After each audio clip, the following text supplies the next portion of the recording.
Hola, ¿qué tal amigos? ¿Cómo están todos ustedes? Gracias por acompañarnos el día de hoy, lunes 12 de octubre del 2020. Gracias a todos que están sintonizándonos aquí en esta plataforma de Facebook y por YouTube también. Estamos transmitiendo en vivo desde Tijuana, Baja California, un programa que vamos a hacer con nuestro amigo, sí, el profesor, historiador, sí, Félix Blanco Ojeda. Félix, muy buenas tardes, ¿cómo estás? Saludos, amigo, ¿cómo te ha ido? Muy buenas tardes, Emilio Domínguez. Muchas gracias por tu apertura en tu programa para hablar de estos temas que el día de hoy vamos a ir desglosando. Sí, mira, fíjate que poco a poquito he avanzado, se ha ido mejorando el ambiente, así le vamos a nombrar el ambiente, la dinámica esa que manejó el gobierno con el semáforo para ir checando el control de acuerdo al color, con el tema de la pandemia. Ahorita empezamos en Baja California en color amarillo.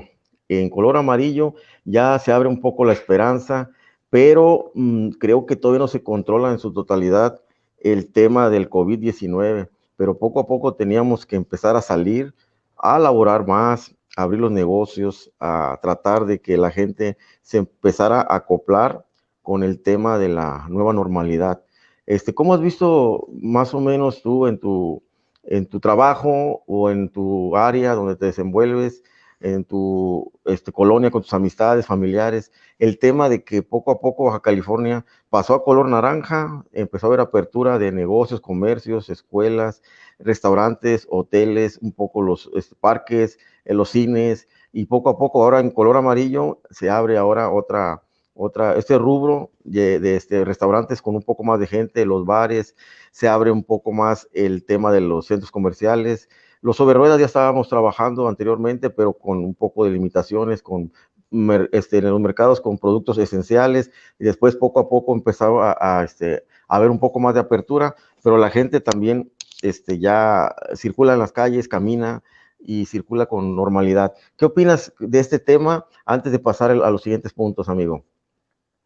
Bueno, antes que nada, pues primero pienso yo que era necesario la apertura de los negocios, la apertura del comercio principalmente, debido a que sí se resintió pues en el aspecto económico esta crisis, no solamente de salud, aparte la situación psicológica que en ocasiones el encierro trajo, como estrés, en este sentido miedo, temor, sobre todo la apertura de que el ciudadano pueda salir, pero sobre todo, principalmente, en que el ciudadano también sea responsable al salir y llevar su cubrebocas, llevar su gel antibacterial, que exista esta apertura de conciencia por parte del ciudadano, que pues realmente en Baja California se resintió muy fuertemente por ser frontera, este, y estamos viendo esta apertura principalmente y es bueno, ¿no? Es bueno para todos.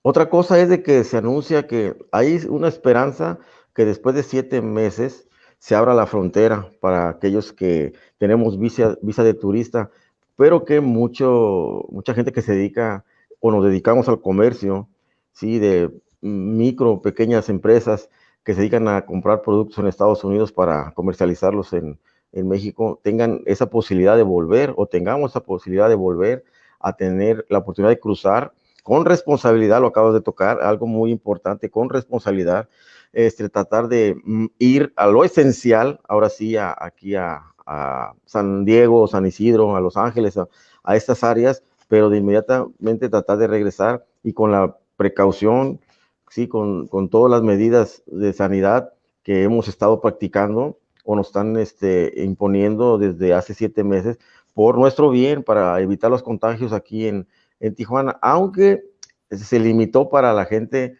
de Tijuana a Estados Unidos, de la frontera, toda la franja fronteriza, hasta los demás estados, ¿no?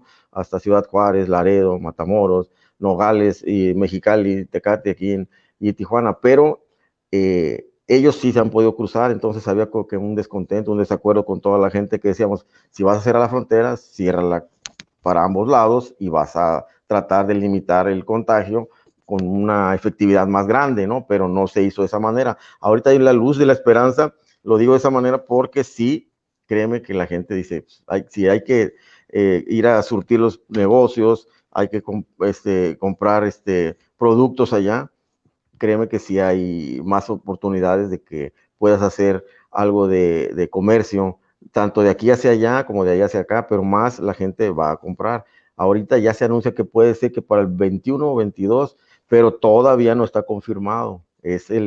Cada vez van ampliando un mes más y decían que nos iban a aventar hasta el mes de diciembre, pero con el tema de que el semáforo lo empezaron a activar de color amarillo para Baja California, el día de hoy, entonces se abre la posibilidad de que Estados Unidos también, las autoridades de allá reflexionen un poco y digan, pues vamos a darle la apertura, ¿no?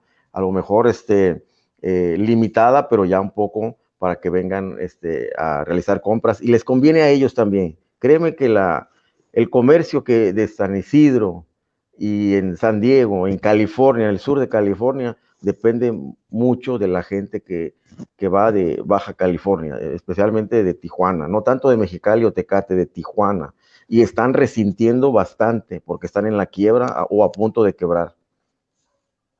Otra que tocas este punto, en el sentido de que probablemente se abra la frontera, yo creo que sí, yo le apuesto y yo pienso desde una perspectiva que se va a abrir antes del Viernes Negro, una semana antes, porque se requiere reactivar la economía. Yo eso pienso. Ya a partir de que esta apertura se dé, antes de este Viernes Negro que llaman los americanos para compra, ya con su medida de sanidad la población podrá cruzar, porque se requiere reactivar la economía y qué mejor antes de diciembre, sino en este mes que ellos, pues la gran mayoría de los ciudadanos americanos y también de los que pueden cruzar la frontera, pues hacen una serie de compras que ayuda a la economía americana. Sí, el Black Friday, los especiales que hay en las tiendas. Estábamos viendo en las redes sociales una publicación de aquí de las Américas, de los outlets que está aquí, el centro comercial aquí en las Américas, y manejaban una reapertura con atractivos especiales, se les llama ya, unos atractivos especiales de hasta el 75% en más de 120 marcas. Entonces la gente aquí, vi los comentarios que hacían, ¿cómo? ¿Cuándo va a ser eso? Pero ya nos van a dejar pasar, y preguntaban, ¿ya nos van a dejar cruzar? Después de 7 meses de encierro, de estar en cuarentena, de estar viendo noticias y noticias bombardeándonos aquí con el COVID, viendo cómo sube la estadística de muertes, de fallecimiento en el mundo, en México y en Baja California. Entonces es un poco traumático todo estar aquí bombardeándonos en la cabeza todo esto, que es una válvula de escape, una salidita, que abran la frontera, que ya se llevó el comercio, que ya por ejemplo, en los sobre ruedas, donde yo trabajo, hay mucha gente que usa el cubrebocas y te pide gel antibacterial. Los comerciantes se nos pidió que podíamos trabajar, pero con esas medidas para otorgarle a los que van a comprar, al marchante, a la marchanta que van y compran, se surten sus despensas o van a buscar especiales, sobre todo cosas baratas en los mercados, ¿sí? Entonces, la gente, mucha sí ha usado el cubrebocas de manera obligatoria, permanente, hay mucha que todavía no. Esto también es para los restaurantes, para los bares, discotecas, para hoteles, para los que van a abrir otro tipo de negocio, estéticas, barberías, papelerías, imprentas, todo este tipo de negocio, pero depende también de la gente, que hay que poner nuestro granito de arena para que eso siga fluyendo. Y la prevención, 100% fundamental, la prevención. Sí, Sí, eso Felio.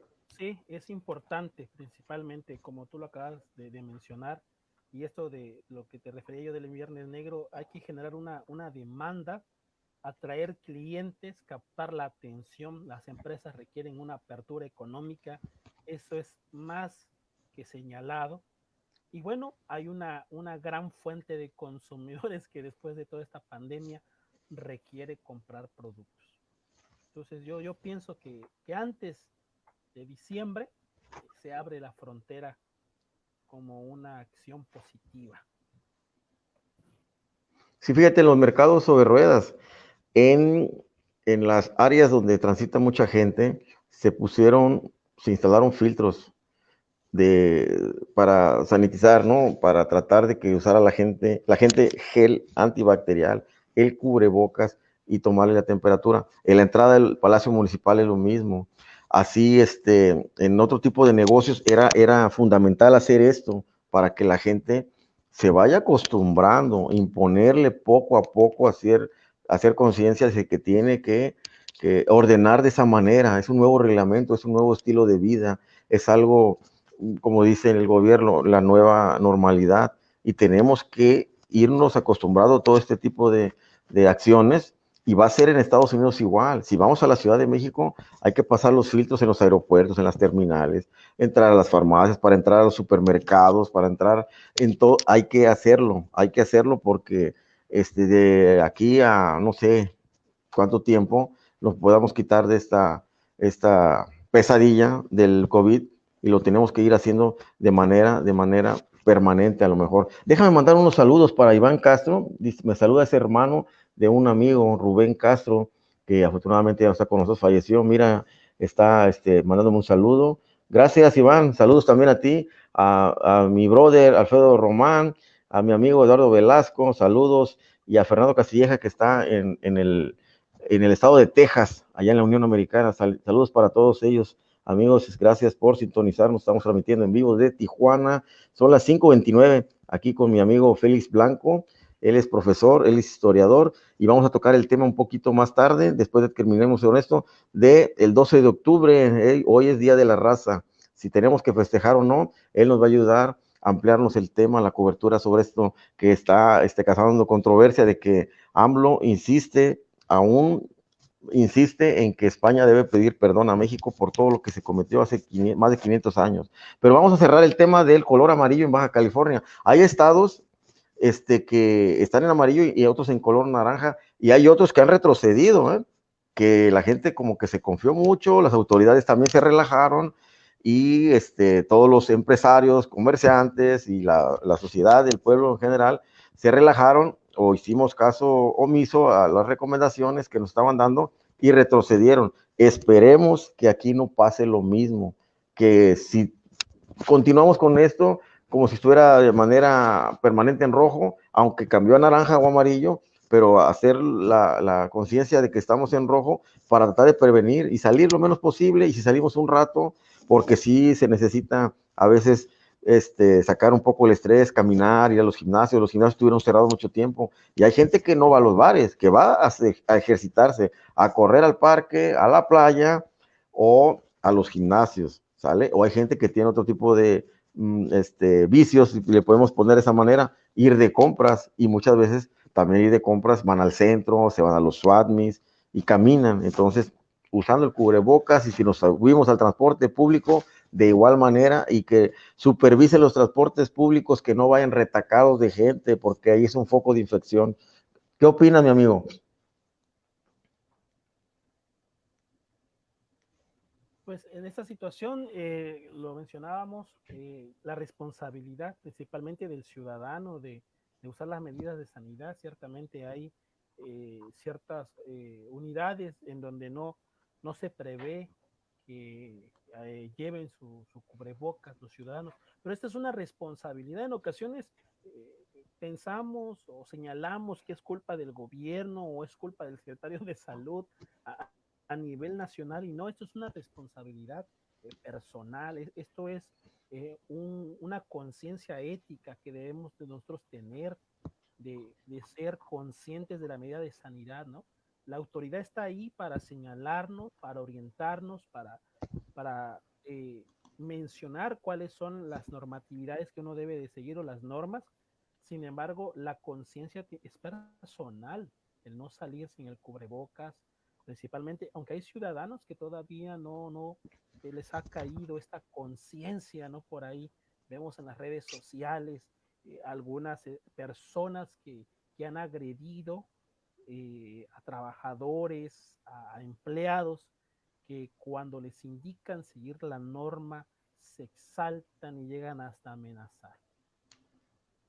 Sí, es lamentable esas agresiones físicas y verbales que tuvieron, sobre todo personal que se dedica al servicio médico. En la Ciudad de México, en otras entidades, vimos, y la verdad da pena, da coraje, te sientes impotente porque hay gente que desafortunadamente no le cayó el 20, piensa que esto fue un invento del gobierno o que a alguien se le ocurrió a nivel mundial hacer eso para controlar el mundo, para controlar los países, para que nos controlen a nosotros, y muchas veces se sale de control eso porque hay gente que, ignorante, por no decirle de otra forma, que se presta para tratar de que esa persona que está señalando eso, pues tenga eco y los utiliza nada más. Bueno, amigo, pero bueno, esperemos que no retrocedamos, que vayamos avanzando de amarillo a verde y que se haga todo esto para que nos convenga a todos, benéfico para todo el mundo, todos los profesionistas, las escuelas, el comercio, los empresarios, de todo tipo, pues salgamos adelante después de 7 meses de estar con esta cuarentena. Entonces, esperemos que se abra la frontera y hay que ser prudentes y conscientes, no irnos a formar a la hora que digan, a las 12 de la noche en adelante ya, y de estar desde las 7 de la noche, 8 de la noche, formados, porque también se hace un caos, un tráfico nonón, y todo eso merma en la salud de todos, mentalmente, con el estrés, con la presión y con las preocupaciones, tenemos y basta como para meternos en otra bronca extra, amigo. Oye, vamos a cambiar de tema, sí, cambiamos el punto de hoy, algo que llama mucho la atención, hay mucha gente que critica, dice, oiga, el presidente de la República ya no tiene por qué estar peleándose por nosotros o por gente que ya no está, por llamar la atención o por generar controversia con el tema del 12 de octubre, y pide a España de nueva cuenta. Eso cuando inició su gobierno lo manifestó, que España debería de pedir perdón por todas las atrocidades, por el despojo, porque llegaron a hacer un saqueo, un robo los españoles, y la gente, sobre todo la que está en contra de AMLO, pues lo critica y dice que se calle, que se ponga a trabajar, que haga otro tipo de cosas. Pero levanta la voz y le contestan allá también. Pero es un tema muy especial. Él dice, no tenemos nada que celebrar. El Día de la Raza, 12 de octubre, el Día de la Hispanidad, cuando vinieron a darnos en la torre prácticamente. Sí, que España es la madre patria. No, nos vinieron a dar en la madre a la patria. Pero bueno, ¿qué opina mi amigo? Usted, a ver, quiero que nos ilustre con este tema. Su punto de vista es muy valioso y quiero que nos platique algo, a ver qué opina de este tema. Hay un concepto en la historia que se llama anacronismo histórico. Cuando uno, desde la perspectiva del siglo XXI, quiere hacer un análisis, pero bajo el pensamiento del siglo XXI, al acontecimiento de 1492 o de la conquista. Nosotros debemos de separar nuestra ideología, nuestro pensamiento del siglo XX y comprender que la conquista o el periodo en el cual Cristóbal Colón llega a estas tierras, pues es el pensamiento del momento, del pensamiento del español. Recordemos que ellos vienen de una gran lucha después de desterrar a los árabes de la península, es su pensamiento. Entonces, debemos de hacer más que nada, antes de hacer una crítica, un análisis profundo de lo que dejó la conquista, de lo que dejó en este sentido que Cristóbal Colón haya llegado a esta parte del continente. Hay, hay por ahí algunas versiones que ya no hablan ni del descubrimiento, no hablan de la conquista y no hablan ni siquiera de la hispanidad, ni mucho menos del encuentro de dos mundos. Hablan principalmente de la resistencia indígena. Por ahí en los pueblos de América del Sur hay un concepto llamado el concepto de la descolonización del pensamiento. Esta corriente pretende descolonizarnos a nosotros porque seguimos viviendo bajo esos principios colonizadores. Entonces, se ha hecho un movimiento en América del Sur principalmente acerca de la descolonización del pensamiento y la descolonización de la educación, ver una visión diferente. Y eso es lo que en ocasiones nos llega a faltar, porque hablamos de razas y el término raza es un término que se inicia o se utiliza en el siglo XVI y tuvo un auge enorme en el siglo XIX como una categoría taxonómica equivalente a una subespecie. Aunque la doctora en ciencias biológicas, la doctora Esther Rebato, creo que es la doctora en ciencias biológicas, dice que este término no es aplicable para los seres humanos. No tenemos un rasgo visible, el color de la piel, que es uno de los elementos que se nos caracteriza para poder definir las supuestas razas humanas, si es blanca, negra o amarilla. Estos rasgos se deben a la expresión de los genes, pero no es que exista una raza como tal, ¿sí? ¿En qué grado de color hay que tener para ser una raza negra, ¿no?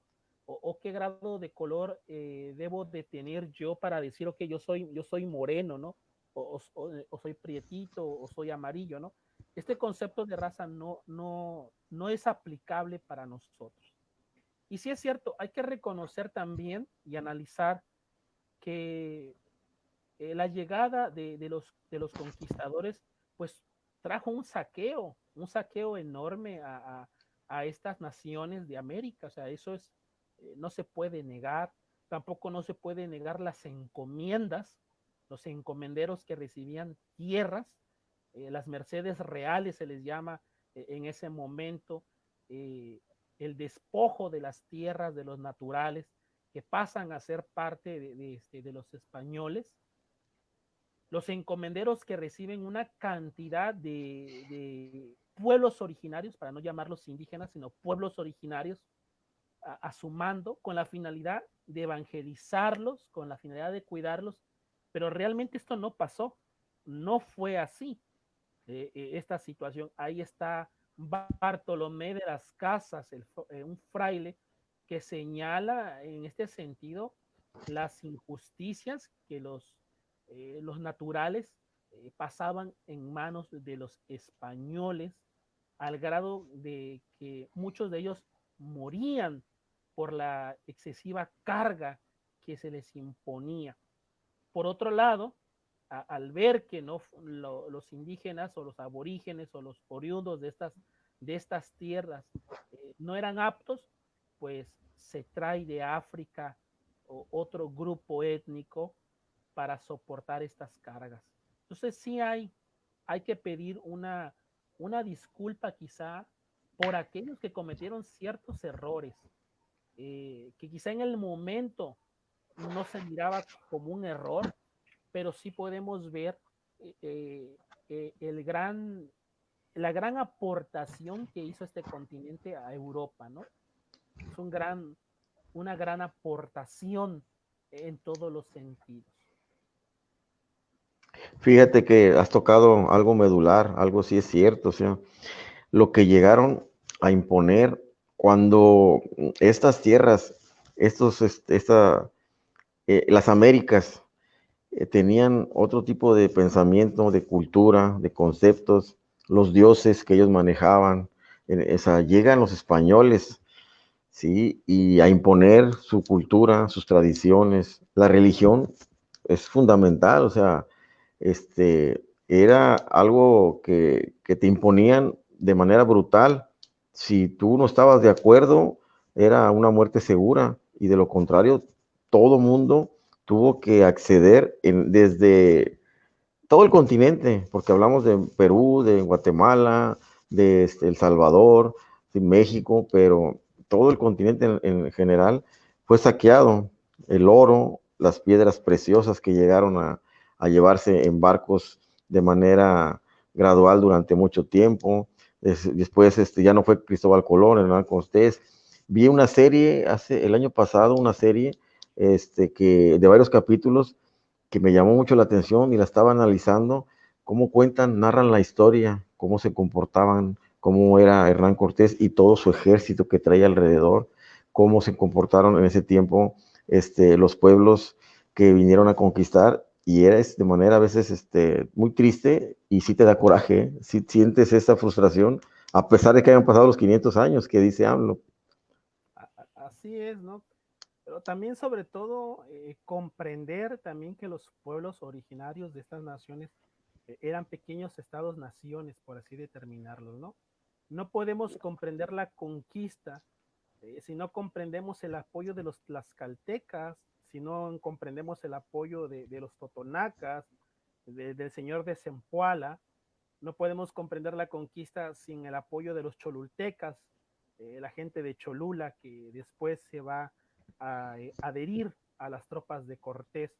Cortés tiene una ventaja y es la división de los pueblos originarios de este continente para poder realizar la conquista de México Tenochtitlan. Ese es un elemento principal, el decir que los mexicas, este pueblo de México Tenochtitlan, pues tenía grupos rivales, ¿sí? Los principales grupos rivales eran los tlaxcaltecas, que no pudieron conquistar, los purépechas, ni se diga, los mexicas no pudieron penetrar sobre estas regiones. Entonces, todos estos elementos son importantes para comprender el proceso de la conquista, la participación de la Malinche o Doña Marina o la Malintzin, como se le ha llamado como intérprete eh, importante de la conquista. Pero más que juzgar si son traidores, si son en este sentido, cometieron alguna falta, es analizar la problemática en ese momento, las circunstancias, las causas existentes que van a llevar a que México Tenochtitlan eh, pueda caer en manos de los españoles. Yo siempre he dicho, la conquista no la hacen los españoles, la conquista la hacen los propios indígenas que se unen a Cortés con la finalidad de vencer a México Tenochtitlan. Dices que los pueblos se dividieron en ese tiempo, y ahí las frases que salen en la actualidad y que se aplican, esa de divide y vencerás, la traen la ideología de los europeos, de muchos americanos, se divide y vencerás en los sindicatos, en la religión, en las familias, en todo tipo aplica esto, de un ejecutor, así lo manifiesto yo, de mi forma de vista, a alguien que dice, este grupito puede crecer y puede hacernos daño, divide y vencerás, y así fue, y entre los propios pueblos de indígenas se traicionaron y penetraron a las tropas de Cortés, y se hizo todo lo que se desenvolvió después, posteriormente, de matanzas entre ellos mismos, pero la división fue fundamental. Y sí es importante la historia como análisis que nos permita la historia comprender que estos procesos no deben de pasar, no deben de suceder, que nos permitan los procesos históricos, que en el caso de un conflicto, de una guerra internacional, los países o las potencias que quieran generar este tipo de conflictos no deben de dañar, no deben de, pues, de ocupar las regiones que son libres, porque existe esta necesidad de golpes de Estado por ciertos países imperialistas, por así llamarlos, en donde buscan sus propios intereses, ¿no? La historia que nos sirva para comprender y analizar que no se pueden seguir dando estos hechos tan lamentables como tú lo has señalado, y sobre todo esta doble conquista, la conquista militar y la conquista espiritual posteriormente con la evangelización de los grupos originarios de esta nación, ¿no?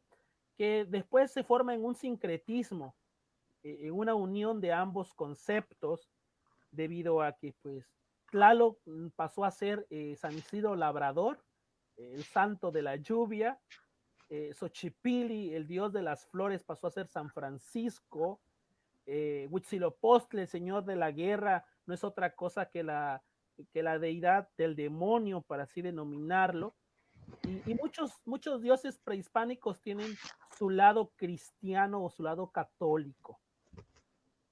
Oye, en la historia cuentan cuentan la historia que este grupo de frailes o españoles quemaron muchos escritos que había de los pueblos aquí en México, de los mayas, de los aztecas, y todo eso para no tener evidencias de cómo ellos se manejaban con la religión, sus dioses, su proceder, sus culturas, su creencia, y para tratar de dominarlos, inventaron muchas cosas.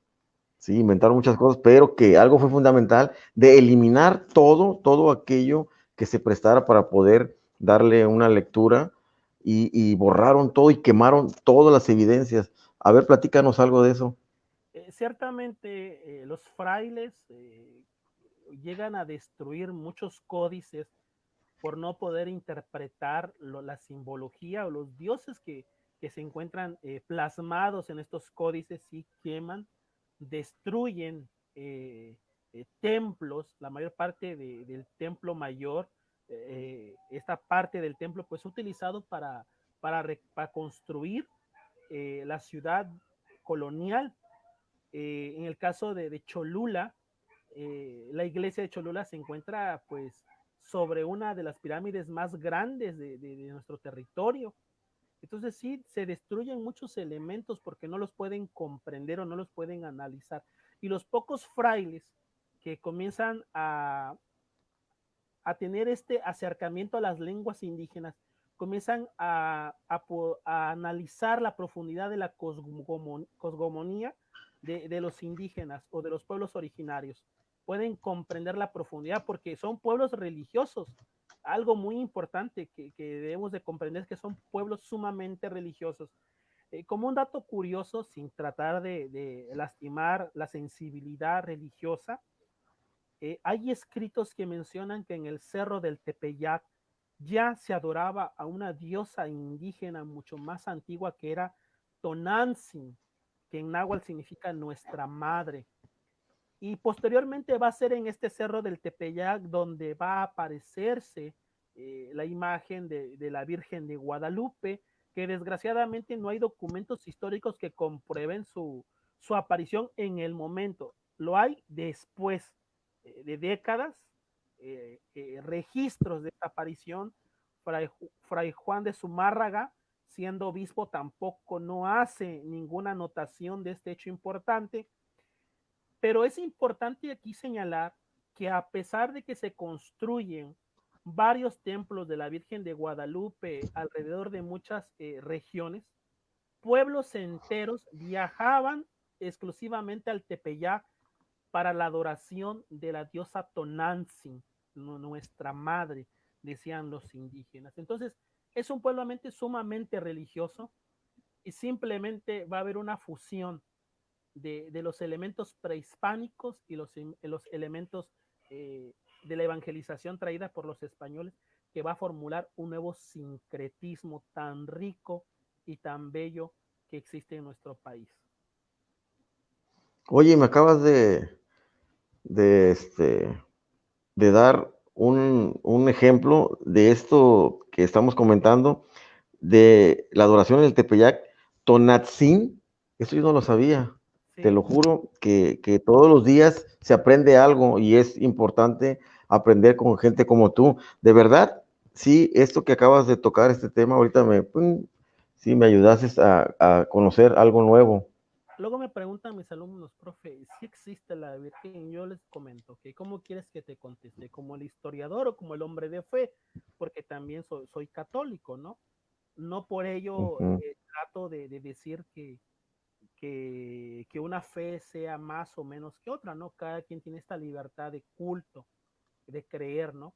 Pero uno puede llegar a ese elemento de raciocinio. Quizá probablemente esta interpretación de la Virgen sirvió para unir a los pueblos que estaban en guerra, indígenas o grupos originarios, que, que, no, que no comulgaban o no tenían este cariño o esta aceptación por parte de los españoles, pero la aparición de esta imagen o la creación de esta imagen, como se quiera llamar, va a unir a dos pueblos. No es una diosa ni española ni indígena, es una diosa mestiza, es la unión de dos pueblos, es el concepto del mestizaje. La Virgen de Guadalupe no es española porque no es blanca, pero tampoco es indígena, no es india, por así llamarla, sino es la mezcla y el resultado de estas dos fusiones. Quizá por ello los pueblos originarios van a adaptarla como parte de su visión religiosa. Oye, pero en la historia que tenemos, que todos sabemos la historia de la Virgen de Guadalupe, que es la patrona de México, el 12 de diciembre se paraliza prácticamente el país porque mucha gente va, inclusive hace procesiones desde semanas antes, semanas mucho antes para salir de sus pueblos de diferentes estados y acudir a la Ciudad de México, a la Basílica o al Tepeyac, pero en los relatos, desde que íbamos a las doctrinas, sí, que nos enseñaban nosotros la religión cuando éramos niños, que nos mandaban a la capilla, a la iglesia, sí, nuestras abuelitas, a nuestras mamás, y llegábamos y nos enseñaban todo, las clases de evangelio. Nunca, pues jamás se tocó ese tema, ¿no? De Tonatzin, de lo que me acabas de mencionar. Digo que ahorita me quedé así, wow, es algo que voy a investigar, quiero leer eso, Yo porque creo ahora que me llamó mucho la atención y me quedé así plasmado. hay una película que se llama El Nuevo Mundo, te la recomiendo. Fue prohibida esta Ok, película, El Nuevo Mundo se llama esta película, fue prohibida porque ahí ok. toca ese tema. La película dice que fue una invención, que la mandaron a pintar, ¿no? O sea, sin herir sensibilidades, ¿no? O sea, no con ello digo que sea una verdad. Cada quien tiene su fe y cada quien tiene esta libertad, este albedrío de creer o no creer. Ahorita como me comentaste es que a tus alumnos le dicen, ¿cómo quieres que te responda? Así ¿Sí? es, ¿Como hombre de fe o como historiador? O sea, ahí la gente ya tiene criterio para seguir con la creencia o tratar de investigar un poquito y tener otro concepto. Ya depende de cada persona. así es. Esta libertad que poseemos, ¿verdad? Yo te lo comento porque si me lo preguntas como historiador, pues yo te digo, bueno, no hay bases donde sustentar la aparición, no hay bases suficientes. Pero si me lo preguntas como hombre de fe, yo te puedo contestar, ok, como hombre de fe sí creo, ¿no? Sí creo porque hay cosas que la razón, la inteligencia, la razón, no me pueden dar una respuesta, a excepción de la fe. Yo no iba a mover un brazo, yo nací con un problema en el brazo y me lo iban a cortar. Yo nací allá por 1987. Rotundamente el médico dijo, hay que amputarle el brazo recién nacido, y mi mamá me decía que ella lloraba y me llevaba a la iglesia y oraba ante la imagen de la Virgen de Guadalupe, y pues sucedió un milagro. Tenía yo sensibilidad en la yema de los dedos, y porque cuando nací me jalaron y me reventaron los nervios, entonces el brazo se me iba a secar, y en vez de que se me secara, pues me lo iban a amputar todo. Y pasa este milagro, tengo sensibilidad y me rescatan el brazo. Por lo tanto, hoy en día, aunque no tengo un porcentaje al 100% de la capacidad de mi brazo, pero lo tengo. Entonces, por eso yo siempre digo, ¿cómo te contesto, no? Como hombre de fe o como hombre, como historiador o como profesionista, ¿no? Te puedo dar mis dos argumentos. Fíjate, es muy interesante. Todo este tema, amigos, para aquellos que se acaban de conectar, estamos platicando con el maestro, sí, Félix, y estamos tocando el tema del Día de la Raza, el descubrimiento de América, la invasión para muchos, el saqueo que hicieron los españoles, y todo venimos hablando un poco de diferentes cosas, pero tocamos el tema de la religión, de la evangelización. Entonces, ahí sale el tema y nos menciona Félix, ¿sí? De una virgen o una diosa en el Tepeyac que se llamaba Tonatzin o le llamaban Tonatzin. Entonces, que posteriormente sale el tema de la Virgen de Guadalupe porque los frailes en ese tiempo pues vinieron y estaban predicando esto y haciendo que los indígenas entráramos a la religión de los españoles.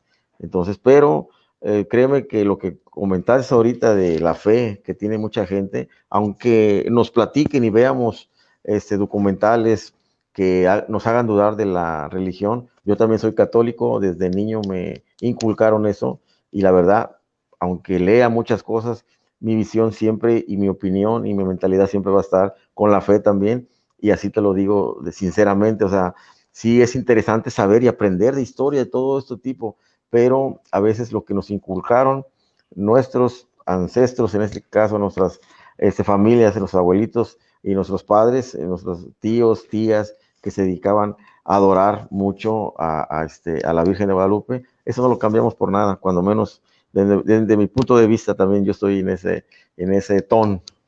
Así es, y es respetable, ¿no? Esta parte, ¿no? Yo te voy a comentar también que yo tengo por ahí amigos que son masones, que pertenecen a sociedades secretas de la masonería, no porque ellos me lo hayan dicho, sino con el tiempo me he dado cuenta yo de que pertenecen a estas sociedades. Y pues hay temas que en ocasiones se dice que adoran al demonio, que tratan de manipular el mundo. La propia iglesia no los ve bien, porque una ocasión yo le pregunté al sacerdote que si era correcto la masonería y me decía que no era correcto.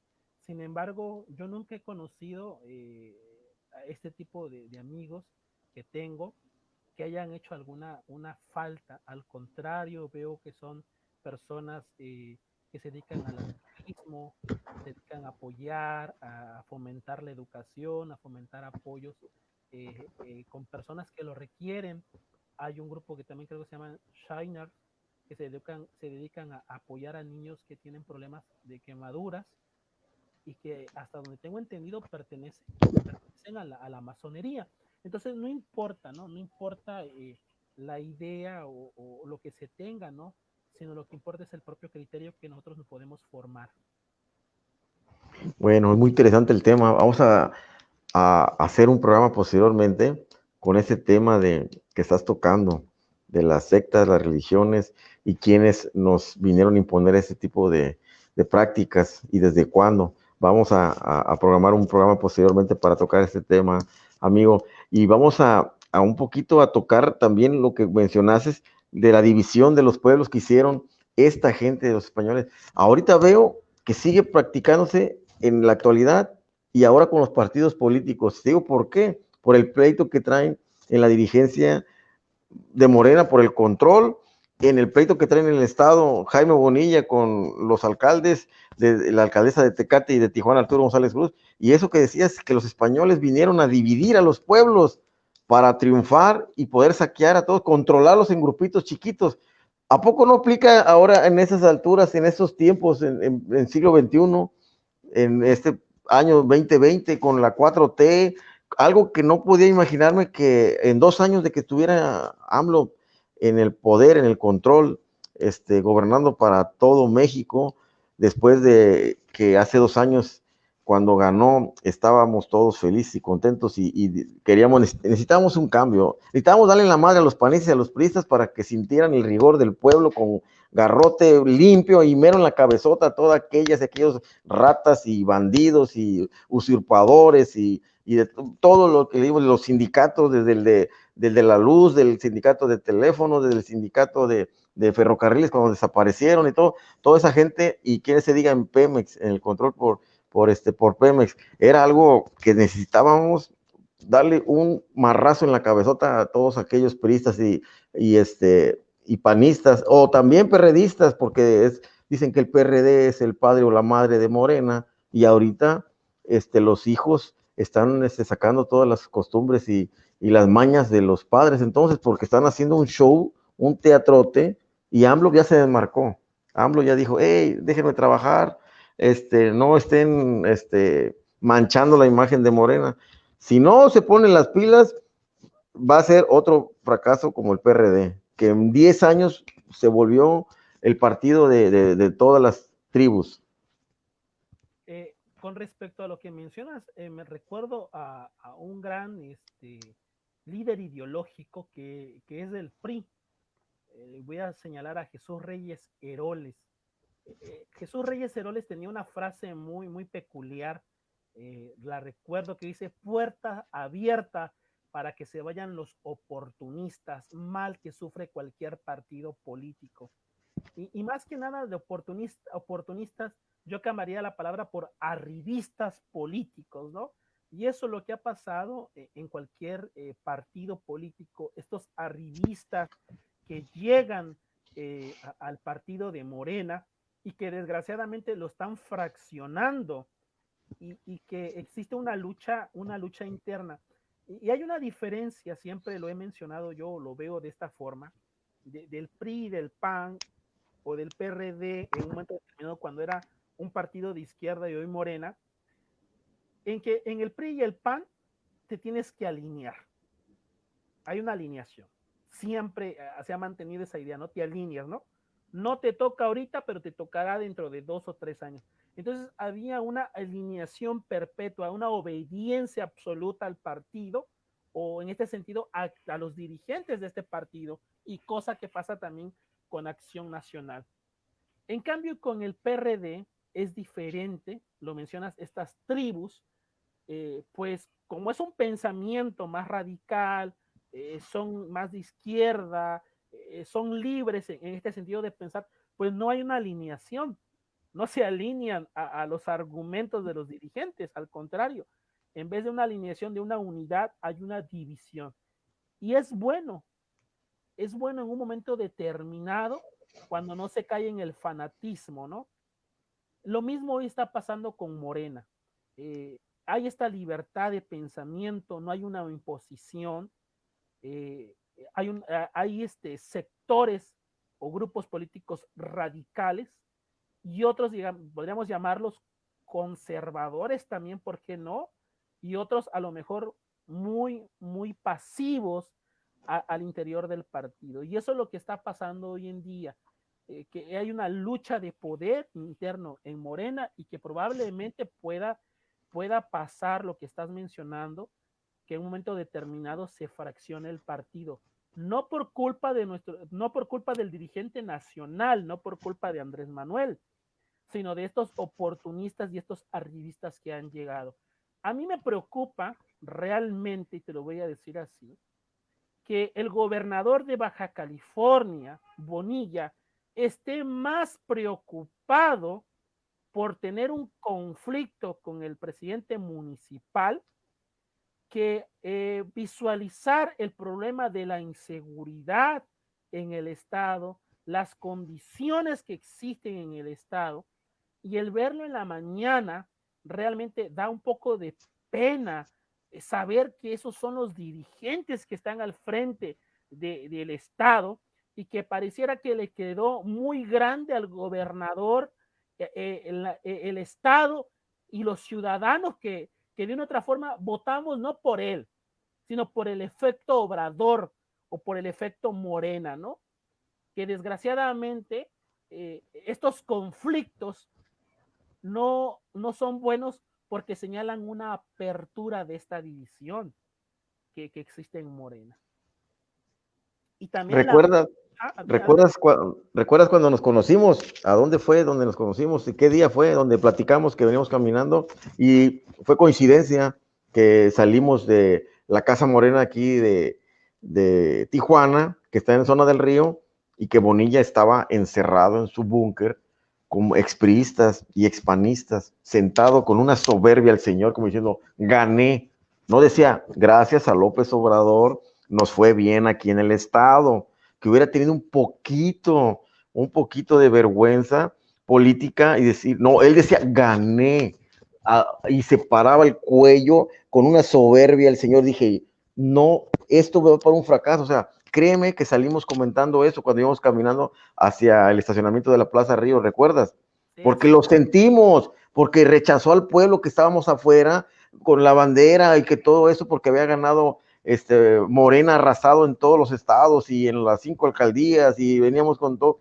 Ahí nos cerró la puerta, marcó la línea de trabajo desde escaso unos minutos o unas horas que se había dado las encuestas de salida de que había ganado él. No, hombre, desde ahí marcó ese régimen que iba a tener esa mentalidad, ¿sí? De un dictador pequeñito, porque así está de chiquito el güey, nomás que se quiere hacer el que sabe todo y la eminencia, su majestad, y no, así, su cabezota de algodón, así lo manifestó a un lado de toda la tropa que traía, de puros priistas y expanistas.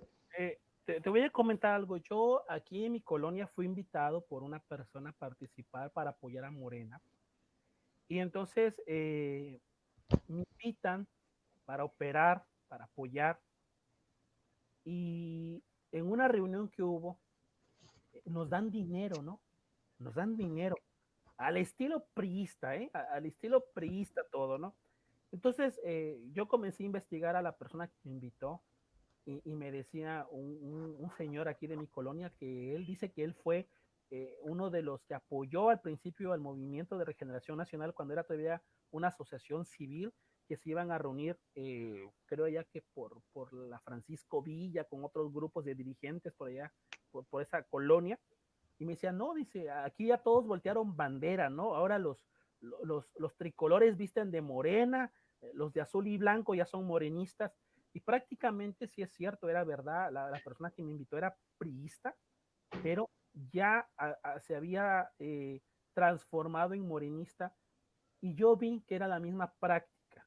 Entonces me salí porque yo me decepcioné. Cuando uno trae un principio, una ideología, trae ciertos valores, uno no acepta esos elementos de trabajar y desgraciadamente es la vieja guardia del PRI la que está ahorita, la que está gobernando, ¿no? Bonilla con su ego, tratando de volver un pequeño virreinato Baja California para gobernarlo, ¿no? Y que realmente deja mucho de qué hablar la situación del Estado, de la situación de seguridad, los feminicidios van a la alza, los secuestros, y que está más interesado en frenar a un opositor político. Y por otro lado, me apena y me da mucha lástima pensar que el alcalde tenga una visión de ser gobernador o esta ambición política sin ni siquiera ha terminado su gestión. O sea, primero termina tu responsabilidad con el pueblo. Cuando un dirigente, cuando un presidente municipal trabaja bien, hace bien su trabajo, hace bien su actividad, no requiere pedir permiso para ser candidato a la gobernatura. El mismo Pase automático, casi, casi. automático, la población te busca, ¿sí? Ahí está la situación de Leizaola, que todo el mundo le aplaude, todo el mundo lo señala. Yo la verdad, yo no tenía conocimiento de este señor, y no es por hacerle propaganda, pero todo el mundo dice, ese señor limpió Tijuana cuando estaba la inseguridad, ese señor debió de ser el alcalde, ese señor debió estar en el partido de Morena. O sea, todo el mundo habla de esa situación. Y créeme que si no hubiera existido el efecto Obrador, Leizaola lo hubiera ganado. Mira, Leizaola le ganó al Patas Gastelum, pero como el control lo tenía el gobierno del estado y era panista, ahí en el tribunal del estado, ahí hicieron la maniobra y de la noche a la mañana también se cayó el sistema prácticamente y amaneció al siguiente día el Patas Gastelum, Juan Manuel Gastelum, arriba en las encuestas de salida de Leizaola. Ese fue un robo. Ahí Leizaola había ganado esa elección para alcalde. Se vuelve a aventar ahora por otro partido, pero ¿por qué crees que Leizaola no siguió con Morena?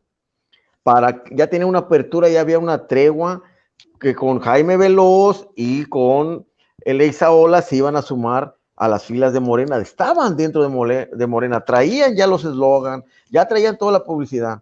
Chocaron ahí, ¿por quién crees?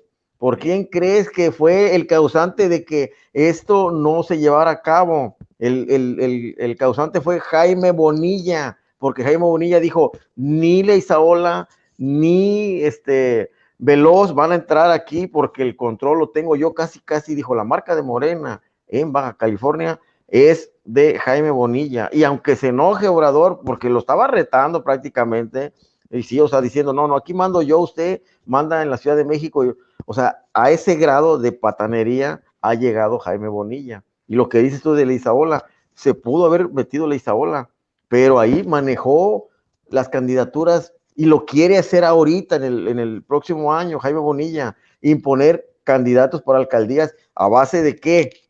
¿Qué beneficio va a tener él si ya va a salir de la gobernatura? Y manejar los diputados y manejar los senadores. Poner sus alfiles políticos, ¿no? Porque al fin y al cabo es gobernar desde las sombras, ¿no? Tú me debes este favor, cuando era yo gobernador yo te apoyé. Pero prácticamente la administración de Bonilla va a pasar como una llamarada de petate, toda esta situación. No hay nada rescatable, absolutamente nada en este gobierno de este señor. Al contrario, da mucho de qué hablar, mucho de qué pensar. Realmente un fracaso rotundo el haber abanderado a este individuo que pues que tiene A este gringo, es gringo. a este individuo, esta persona que tiene un historial, que todo mundo sabe, ahí están sus archivos, quién es, de dónde viene, cuáles son sus mañas y de qué pie cojea este señor, ¿no? Pero desgraciadamente, bueno, esta fue la apertura, estas fueron las alianzas en un momento determinado porque no había una estructura y desgraciadamente, como tú lo mencionas, este es el cerrar, el acaparar o monopolizar el partido, ¿no? Pues bueno, vamos a ver si la gente de Baja California no castiga a Morena por, por este tipo pues, de acciones que está retomando Bonilla junto con el alcalde. Y nada más hay que ver a nivel nacional también. Mira, he estado siguiendo y fui a la conferencia que dio el muchacho, este jovencito, Gibran, que estaba con mucho entusiasmo, buscando una oportunidad en Morena y buscando algo que se veía él que quería realizar, una ideología del partido, con los estatutos que se formó Morena. Este chavo lo vi, lo escuché, platiqué un poquito con él y trae la ideología obradorista 100%, ¿sí? O sea, él comentó en la conferencia que él, desde el CCH en la Ciudad de México, que él no viene ni del PRI, ni del PAN, ni del PRD, que él nació obradorista, porque él empezó, como está jovencito el chavo, él comenzó hace 18 años cuando empezó Obrador, ¿sí? Pero todavía no existe a Morena. Entonces él se declara obradorista, no perredista ni de otro partido, ni ninguna tropa ni tribu de algún político allá. Y dice que ahí formaron un comité en el CCH y después, cuando entraron a la UNAM, siguieron con un grupo de chavos, siguiendo todo el movimiento de Obrador. Entonces, él sí trae las bases y trae bien marcado cómo funcionará Morena o cómo él iba a presidir la presidencia de Morena. Y menciona a don Porfirio Muñoz Ledo. Sí, sus tiempos ya pasaron, pero también el señor ha tenido muchos errores. Menciona también a Mario Delgado diciendo, y aquí en Baja California, Mario Delgado está haciendo lo quiere poner Bonilla. Y luego, y si no se queda la Jacob, porque Jacob era amiguis de Bonilla, por eso lo dejó operar aquí a su antojo. Ese va a ser el pecado de López Obrador en Baja California, solapar o dejarse manipular por Jaime Bonilla. Lo vamos a ver en el 2021, en las próximas elecciones. Hay que esperar quiénes van a ser los candidatos que van a arrancar, porque ahorita van a empezar las pre-campañas entre los partidos para elegir quiénes van a ir por los candidatos a la gobernatura y quién va a ser los que lo van a representar en las candidaturas de alcaldías y diputados, pero va a ser una pelea, una lucha de trenes, un choque de poderes, va a ser algo que jamás me imaginé hace 2 años que íbamos a estar contando esta historia. Y el Yo chavo creo, ese se va sentido, se va sentido, pero él dice, bueno, yo voy a seguir con Obrador porque a Obrador todavía le faltan 4 años y hay mucho que hacer, que se desmadren, casi casi dijo, entre ellos dos, entre Mario Delgado y don Porfirio. eso es una lucha interna, ¿no? Esta lucha interna siempre han existido las facciones, ¿no? Hasta en la propia revolución, los movimientos revolucionarios, las facciones de los obregonistas, los constitucionalistas, los zapatistas, los villistas, Maderistas. maderistas. Estas facciones siempre van a estar presentes. Recuerdo a Sebastián Lerdo de Tejada que él decía, Sebastián Lerdo, decía él, dice, yo profetizo para México la más grande de las revoluciones, no revoluciones de partidos estériles y gastadas, sino revoluciones sociales, él mencionaba. Y eso es lo que requiere el país, una revolución social de las ideas. Estos jóvenes, como el que me planteas, como el que me mencionas, que traen una revolución ideológica, es lo más importante, más que nada, que hoy sabemos que ya no se requiere de un partido político para ser candidato, se pueden reunir los elementos para ser un ciudadano, un candidato ciudadano, y esa es la nueva apertura que puede haber, ¿sí? El ciudadano está consciente de las situaciones que pueden existir, claramente, bueno, no podemos luchar contra la estructura de operación del gobernador, pero sí dejar hincapié o ser en este sentido la oposición radical, tajante, pero con criterio para opinar y señalar los errores que se están viviendo en el Estado. Y nuevamente Así es. te lo digo y nuevamente te lo señalo, lamentable la incapacidad de Bonilla, el sentirse un virrey en Baja California. Lamentable es que el señor le haya quedado muy grande el Estado y los ciudadanos mismos. Lamentable el momento en que fue candidato y se votó y se le dio este voto de confianza, porque él va a enterrar a Morena en estas elecciones que vengan. Él va a ser el causante de que esta división vaya creciendo aún más junto con el presidente municipal. Así es, amigos. Bueno, amigos, hemos llegado a una hora de programa.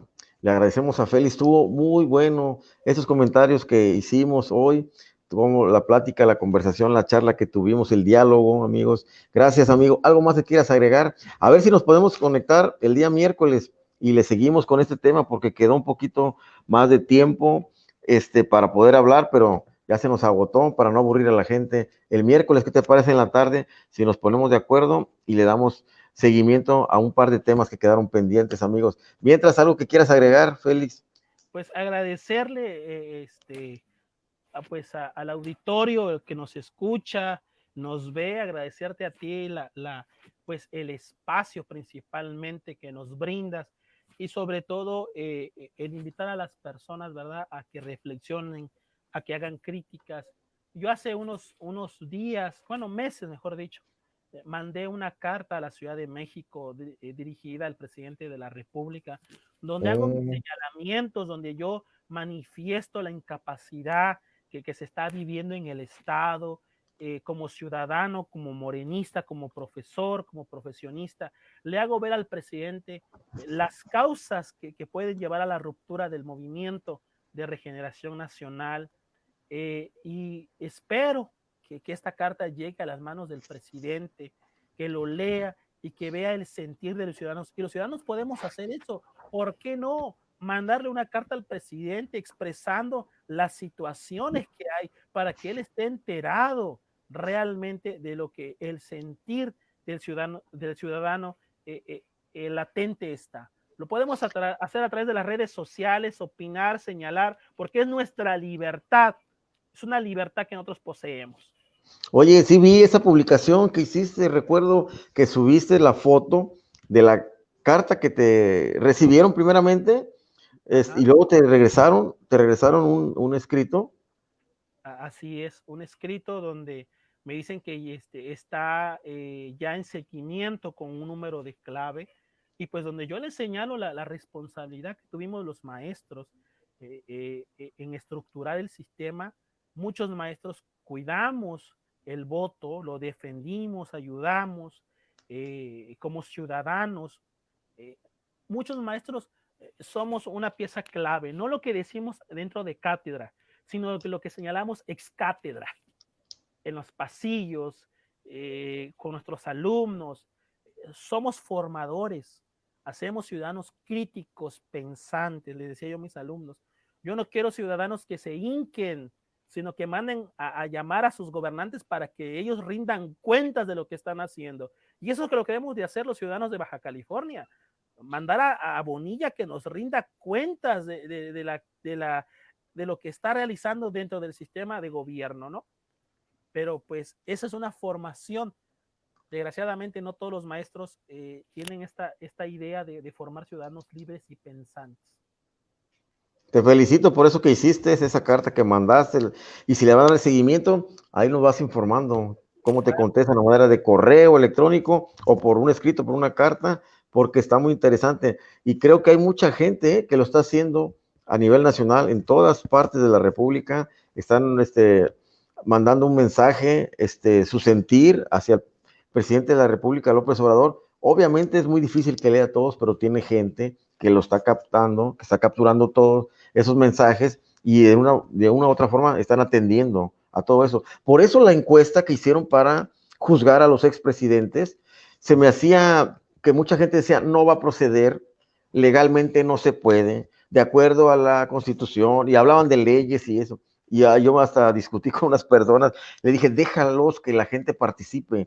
Mira, hay mucho resentimiento que con tal de que vayan y firmen eso de que hay que juzgar, hay que meter a la cárcel a los expresidentes, se sienten un poquito como que los están tomando en cuenta, así de esa manera. Y el ciudadano dice, yo firme, aunque legalmente no se pueda, aunque digas que de acuerdo a las leyes, irá, las leyes muchas veces se las han pasado por el arco del triunfo y ahorita puede ser que lo hagan y a beneficio de darle una satisfacción al pueblo. Entonces, quedémonos con esa idea de que se puede lograr ese proceso para juzgarlos y meterlos a la cárcel, pero era algo que un sentir de la ciudadanía que quería valorada por ser tomada en cuenta. Y aunque digan una encuesta, Patito, no importa, la gente se formó y participó, por eso. Y ahorita que manda una carta, como en tu caso, o un correo, y si te lo responden, igual la gente dice, mira, cuántas veces nos cerraron la puerta en el hocico, en la nariz, nos callaron, dijeron cállese, aunque veíamos que el líder de la gente, de los maestros, les pedía cooperaciones, cuotas y se las robaba y no sabían a dónde iba a parar todo ese dinero y abusaban sus coordinadores de cada sección y bueno, hacían una robadera. Y ahora que algunos maestros participan y son escuchados o los invitan a Palacio Nacional y entran, imagínate toda esa satisfacción que antes, cuando estaban los gobiernos anteriores, no se podía, estábamos cegados, bloqueados, y si hablábamos de más, muchos periodistas y muchos líderes de algunas asociaciones los desaparecían o los mataban. Agregando así por último, yo he Sí, sí, hecho, sí, sí, tenemos tiempo, tenemos he tiempo. hecho críticas yo al sistema, soy pues partidario del movimiento de regeneración nacional, he apoyado mi voto y, bueno, en muchos momentos de maneras muy diferentes lo he hecho y he criticado las ideas del presidente y en ocasiones me tachan de conservador, ¿no? Ahora, decir el criticar me hace un conservador y yo siempre lo he dicho, no nos hace un conservador, no nos hace conservadores el criticar. Si nosotros nos vamos a la historia y si hablamos del gobierno del presidente Juárez, debemos de entender y comprender que los críticos más profundos y más radicales eran del Partido Liberal. Tenemos a un personaje como el nigromante Ignacio Ramírez, Manuel Altamirano, que le hacen unas críticas profundas al presidente Benito Juárez. Entonces, las críticas radicales, las críticas más profundas, vienen del interior del mismo partido. ¿Sí? Vienen al interior del mismo partido porque eso nos da esta libertad y este derecho. Ahí está Porfirio Muñoz Ledo, ¿verdad? Con sus críticas, con sus argumentos, quizás muy duros, pero con una verdad en momentos determinados que sí se requiere voltear a ver esa situación que está pasando el partido. Entonces, cuando nosotros realizamos una crítica, cuando realizamos una opinión, estamos ejerciendo nuestra libertad, pero sobre todo estamos señalando lo que nos parece bien o nos parece mal con argumentos.